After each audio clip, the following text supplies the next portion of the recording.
Hi guys, this is Alejan and welcome back to my YouTube channel. So for today's video, why we are not be ashamed that we are a domestic helper in different countries. So there's a one comment that hit me telling, oh, proud sa pagiging alila, sabing ganun. So why we are ashamed or bakit kami mahihiya, hindi kami nagnanakaw, nagpapasok kami ng pera sa Pilipinas. So that kind of word, I don't know if what content, but the comment she said is hits me, I think. So yeah, walang maging or walang masama sa pagiging isang katulong. So marangal yung trabaho namin, lumalaban kami ng pata sa buhay, hindi kami nagnanakaw, nakakaambag kami sa ekonomiya ng Pilipinas, at also nakakatulong kami sa pamilya namin. So hindi kami mahihiya kasi grabe yung pagod namin dito, puyat, dugot pawis yung pinuhunan namin para magkaroon kami ng sahod, and hindi basta-basta yung trabaho namin. So yung pagiging alila na sinasabi ninyo or sinasabi mo is grabe yan. Yan yung pinaka mahirap na trabaho kung alam mo lang. So aside sa kapwa tayo Pilipino, hindi natin pwedeng i-down yung mga iba nating mga kalahi. Kasi pareho tayong gustong umangat sa buhay. Siguro kung walang mga OFW, kamusta kaya yung ekonomiya ng Pilipinas? So, tayo yung nagpapasok ng pera sa Pilipinas. So, hindi tayo pwedeng taas noo tayo guys. Pero minsan kasi, oo nga, may iba kasi na ang ugali ng ibang OFW pag nakauwi ng Pinas, lalo yung sa video, nag-inarte ba, yung nanghampas ng nanakit ng cruise sa Jollibee. So, galing siyang ibang bansa, tas Bisaya.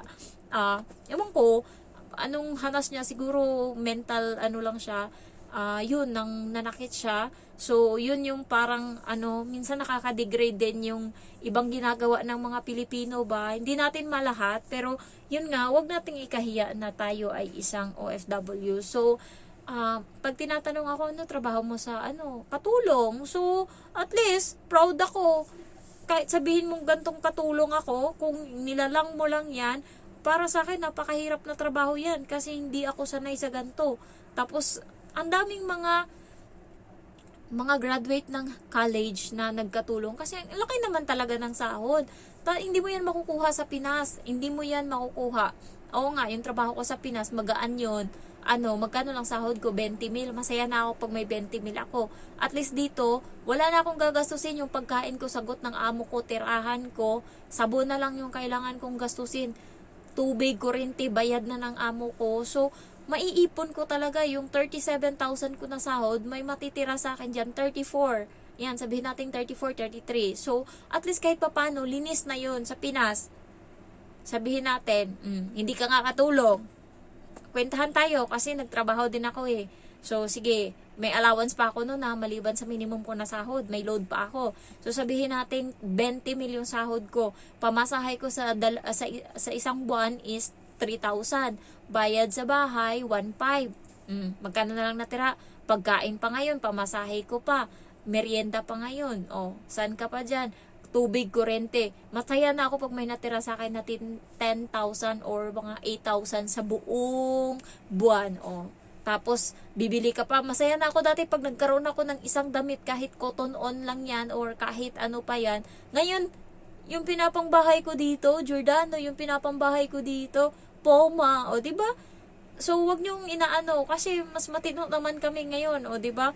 Sa Pinas, nga, sabihin natin na hindi nga katulong yung mo dyan, pero hirap na hirap kang bilhin yung gusto mo, kasi nga, marami kang paglalaanan yan. Dito, matino pa yung mga gamit namin, huwag niyo kaming inaano na pagiging katulong, Diyos ko.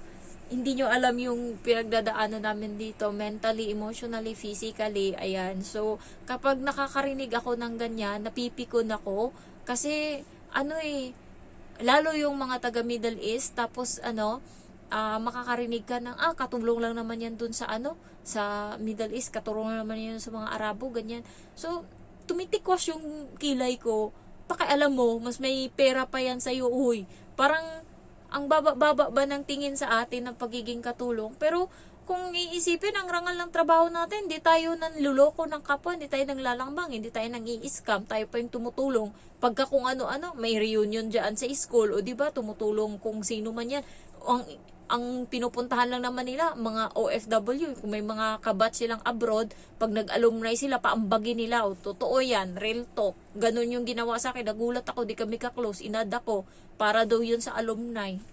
Binigyan ko na 500. Visit, sabihin nyo katulong animal. So, yun nga, katulong kami pero yung ano ba, may napundar kami yung iba, Diyos ko, ang gold niyan, ang dami. Pag nakita mo yung mga katulong dito sa Hong Kong, mga naka-gold na earrings, pinapang pasok, pinapang ano-ano lang yan. Mga singsing, nagkalat yan dito nawawalan na nga lang pag nag-ano sila, gumagala So, hindi nyo maano, kahit ganito lang kami, nakakaipon kami, nakakatulong kami. So, yung word na ganyan, tanggalin natin yan. Huwag natin ibaba yung ibang tao para lang umangat tayo. So, ayoko ng ganyan, kahit naman maldita ako, pero kahit papano may puso pa din naman ako. Alam nyo, matulungin ako kahit maldita ako. Hindi ako kahit ibang tao, basta nakikita kong naawa ako, tinutulungan ko yan.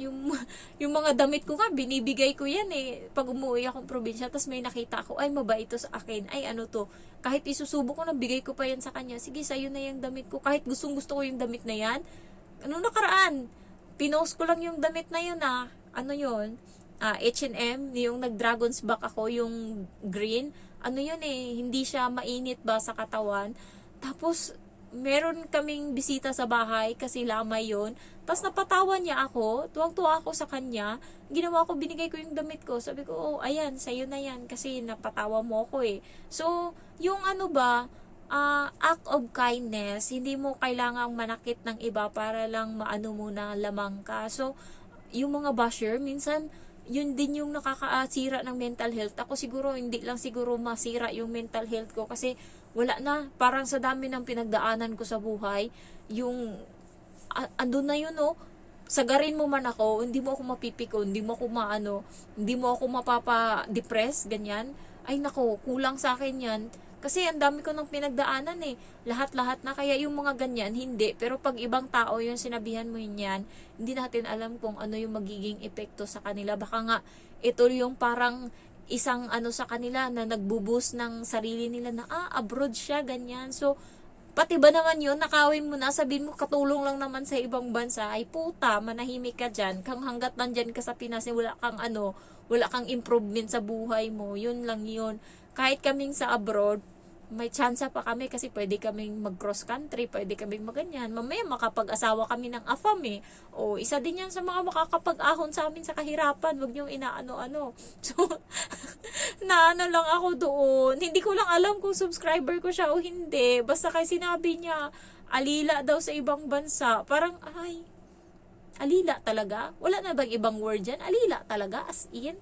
Hindi naman alila yung turing sa akin ng amo ko dito. Inuutusan ko nga din yan sila So, yung word na ganyan, maging kind tayo. Bahala ka dyan kung subscriber kita, kung mapanood mo to, bahala ka. Basta medyo na-offend ako sa sinabi mo. Kasi nga, ako tanggap ko. Pero paano pag ibang tao? Kasi ako, okay lang sa akin, sabihan mo ako ganyan Kasi yun nga, gagraduate na din naman ako. Pero pag sabihin mo yan sa ibang tao, lalo pag may hindi ka lang nagustuhan, or basta nakita mo lang na medyo ganyan, ay wag naman ganun. May isa pa akong vlogger na si Sheila, siya, nakapag-asawa siya ng apam sa abroad.